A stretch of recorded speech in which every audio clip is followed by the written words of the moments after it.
Hello friends, welcome to my channel let's cook with Sheetal. आणि आज आपल्या किचनमध्ये बनतायत मस्त मऊसूत जाळीदार दावणगिरी लोणी स्पंज डोसा आणि त्यासोबत आपण करणार आहोत बटाट्याची भाजी। चला तर मग पटकन आपल्या रेसिपीला सुरुवात करूया।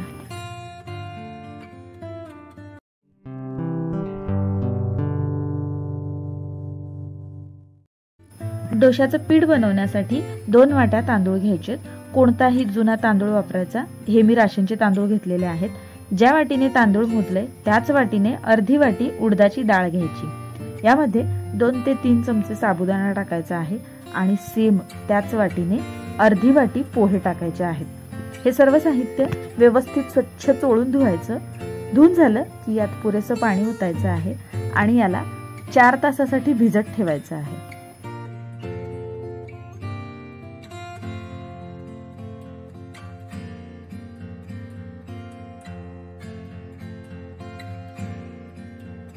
चार तासांमध्ये डाळ तांदूळ व्यवस्थित भिजलेला आहे। आता याला आपण वाटून घेऊयात। यामधलं शक्य तेवढं पाणी निथळून डाळ तांदूळ मिक्सरच्या भांड्यात काढायचं आहे आणि डोशासाठी बारीक पीठ वाटून घ्यायचं आहे। पाण्याचा वापर करायचा नाही, गरज वाटली तर हेच पाणी आपल्याला वापरायचं आहे।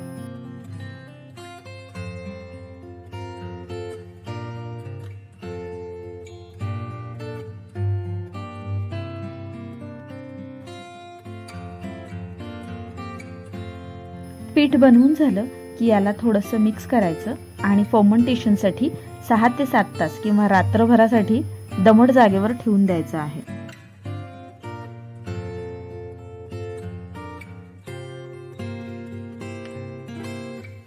या पिठाला मी रात्रभर फर्मेंट होण्यासाठी ठेवलं होतं। तर हे बघा, रात्रभरात डोस्याचं पीठ छान आंबून येतं। डोशाच्या पिठामध्ये चवीनुसार मीठ टाकायचं आहे। 1 चमचाभर तेल टाकायचं आहे आणि याला व्यवस्थित मिक्स करून घ्यायचं आहे। आपलं डोशाचं पीठ तयार झालंय। याला आपण थोड्या वेळासाठी बाजूला ठेवूया आणि पटकन बटाट्याची भाजी बनवून घेऊ। त्यासाठी कढईमध्ये 2 चमचे तेल घ्यायचं आहे। यात थोडीशी मोहरी टाकायची। मोहरी छान तडतडली की थोडेसे जिरे टाकायचे आहेत। 2-3 हिरव्या मिरच्या टाकायच्या आहेत। थोडासा कढीपत्ता टाकायचा आहे आणि एक मध्यम आकाराचा लांब चिरलेला कांदा टाकायचा आहे। कांदा लाल होईपर्यंत व्यवस्थित याला परतून घ्यायचंय।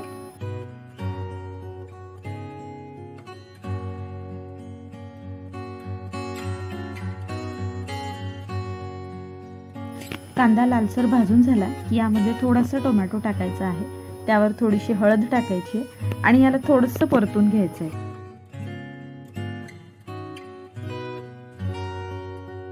बटाट्याच्या भाजीचा मसाला तयार आहे। आता यामध्ये थोडंसं पाणी ओतायचंय आणि मग यामध्ये चवीनुसार मीठ टाकायचंय। मीठ टाकल्याने भाजीला सगळीकडे मीठ व्यवस्थित लागलं जातं। आता यामध्ये बटाटे कुस्करून टाकायचे आहेत। मी इथे 3 बटाटे उकडून घेतले होते।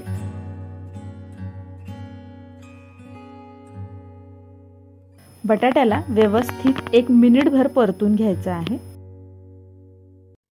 आपली बटाट्याची भाजी ही तयार झाली। यामध्ये थोडीशी कोथिंबीर टाकून याला मिक्स करून घ्यायचंय आणि पटकन आता आपण डोसे बनवायला घेऊयात।